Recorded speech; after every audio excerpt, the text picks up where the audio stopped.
I have a question that I would like to ask you today. Are you truly a cheerful giver? Are you a cheerful giver? Or could you be an expecting giver? And somebody may say, what do you mean? Well, as I was reading over 2 Corinthians chapter 9, verse 6, and I'm going to read a couple of verses to you all. And what it talks about is how the Lord loves a cheerful giver. And could you maybe one of those people that will raise your hand and say, you know what?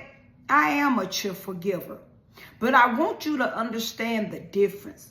And it's a difference between being a cheerful giver and an expecting giver. And somebody may say, what? Well, see, when you're a cheerful giver, you're just giving to be given. You're not expecting anything back. But could you be one of those people that, yes, you are a giver, but the only thing about it is you're always expecting somebody to give back to you? I'm going to jump in. I'm going to read a couple of verses. I'm going to start with verse 6, and I want you to think about what it says.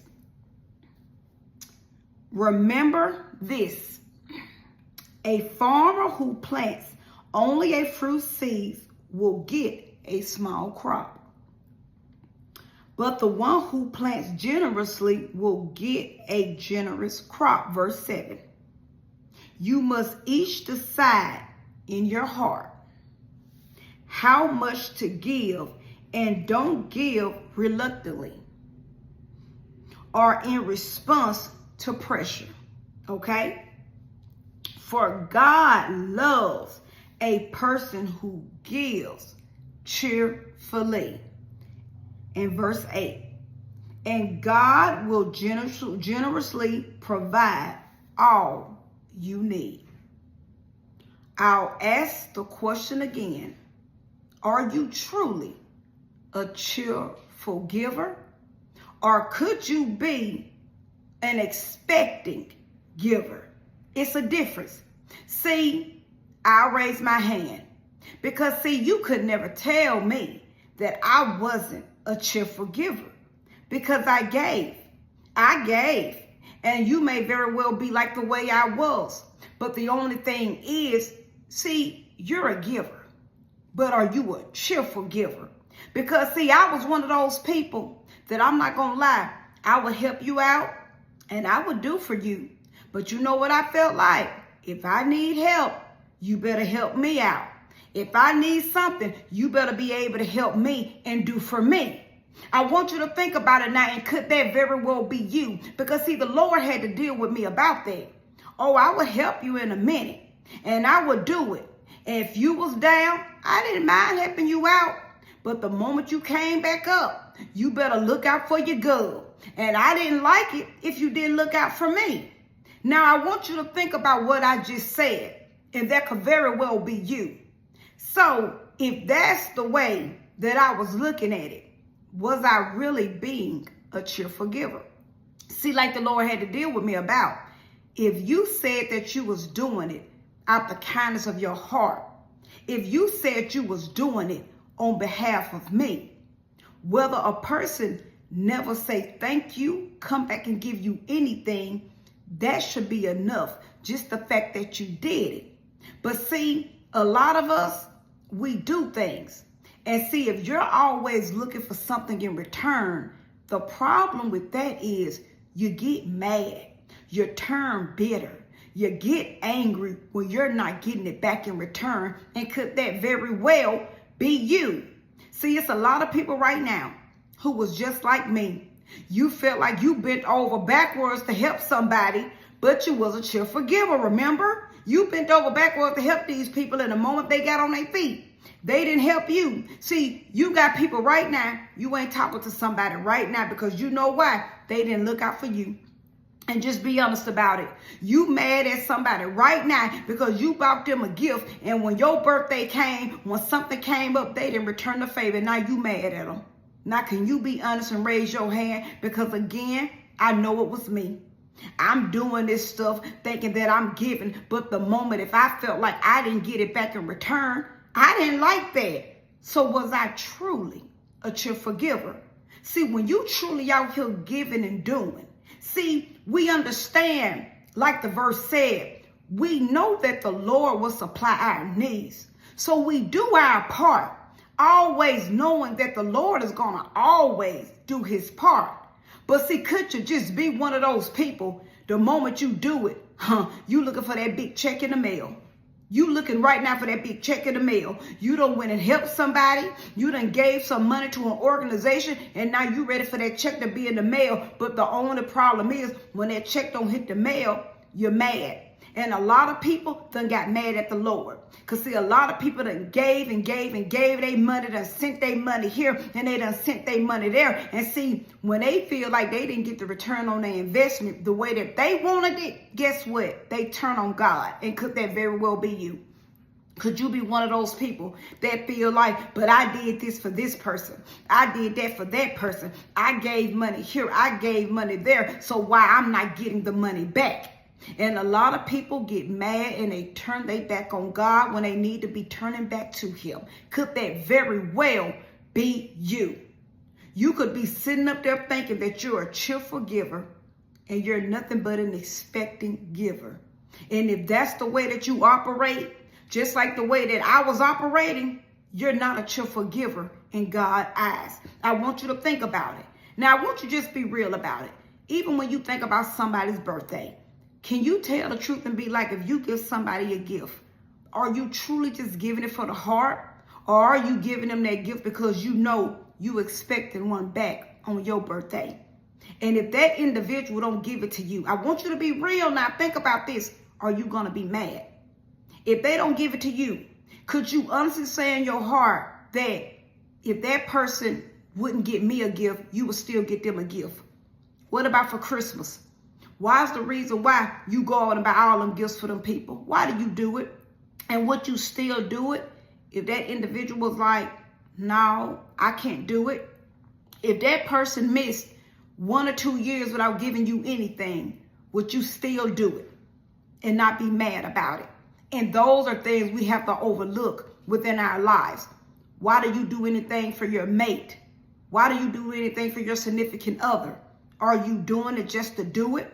Would you keep on doing it if you felt like you wasn't going to get nothing in return? Are you truly a cheerful giver? I want you to think about it. Just be real. Why do you do the things that you do? Why do you do the things that you do? Are you doing it just because you're saying, you know what, I'm doing it for a good place? I'm doing it because of the love of the Lord. Or are you doing it because you're expecting something in return? And believe it or not, you have people even being obedient to the Lord simply because they want something from him. They want to get something from him. Could that very well be you? Because a lot of us will get on that straight and narrow when we want something from God. But what about just serving him and being obedient to him even when you don't want anything from him? What about you just doing something from somebody else, treating somebody else, and you don't even want nothing from them? It's today that you need to get in that mirror and truly do a self-examination and say, you know what? I'm not really a cheerful giver like I thought, because the Lord had to bust my bubble and really show me the real me. Because if I'm sitting up here calling myself helping and doing for people, but then if I feel like this person ain't did it for me and I'm getting mad, am I really a cheerful giver? And ask yourself the same exact question. Are you truly a cheerful giver? And on today, if you're not, let's go to the Lord. Let's seek the Lord and let's ask forgiveness for the Lord and say, Lord, forgive me. Take that away from me. Lord, I want to do better and I want to be a better giver. I want to be a true cheerful giver, not an expecting giver. Lord, I truly do want to just give from my heart. I truly want to just do things the right way. Can you truly say that you would do things another way, even if that other person wasn't going to do things? I want you to think about it now. Can you truly say, why do you do the things that you do? Do you help people? Do you go pick people up? Do you just do it because you know you expecting something? Is that why? And that's the difference. And when you expecting something and when things don't go your way, you have an attitude a whole nother way. And could that very well be you? Because anytime you getting mad and you bitter and you get mad because people ain't doing something because you did it, are you really a cheerful giver?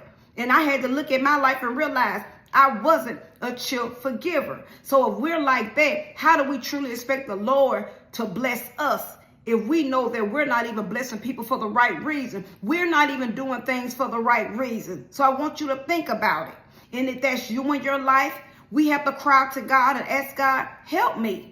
Remove anything from me. Remove any motive from me why I'm doing things the wrong way. Because if we truly say that we're serving the Lord and we're doing things the Lord's way, why do we get mad if we feel like somebody isn't doing something our way? I want you to think about it. Why are you mad? If you truly love your husband and you care about your husband and you buy your husband something, why would you get mad because if he don't turn around and do something in return? I want you to think about it now. You paid this much money for somebody's gift and you got the nerve to get mad. And you have people real life get mad because they look at it and say, but I spent X amount of dollars and that's all he bought me. I spent about $400 or $500 and he bought me this $100 gift. This thing didn't cost that much. And you have people got turmoil in their marriages because of things like that. People real life get mad because they feel like, look, I spent a certain amount of money. I expect you to spend a certain amount of money on me. Are you truly being a cheerful giver?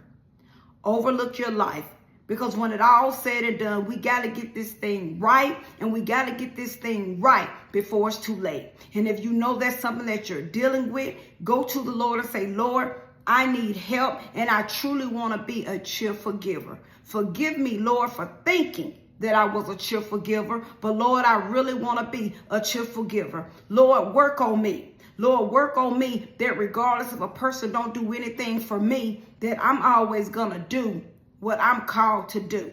I want you to think about it now. The word does say it's better to give than to receive. Do you truly believe that? Do you truly believe that? Are you one of the people like, are you crazy? I want to receive me something. But I want you to truly think about it in your life. And if on today you need to cry out to God and go to God to get things right and make things right, and whoever it is that you're holding a grudge over their head because you feel like they didn't do something for you because you did that, let that go. You don't know when your eyes going to close. You don't know when their eyes going to close. And when it's all said and done, we got to be right when we stand before the Lord. So if it's anything you're holding over anybody's head because you feel like you mad at them, and I've been there, I'm not going to act like I wasn't, but the Lord had to get me right on it. And I had to apologize. I had to apologize to the Lord for being that way and asking the Lord to help me, because you're not helping yourself by being like that. So if it's anybody on a day you need to go make amends, get things right, let that stuff go. Let that stuff go. Let it go. Let it go. Let it go. And go to the Lord so you can be clear about it. Go to the Lord, get things right before it's too late, and ask the Lord to help you and guide you so you can do things the right way. If we're doing things from a clean heart, we're supposed to be doing things the right way. And we got to go to the Lord and just say, Lord, give me a new heart. I want to look at things a better way and not the old ways. So let's go to the Lord and let's seek the Lord and have a true relationship with the Lord. And we'll always know that we're living a life that's pleasing to the Lord. So always remember my closing. Self-examination is the best examination. And Jesus Christ is Lord, and he's all we have. Have a great rest of the day.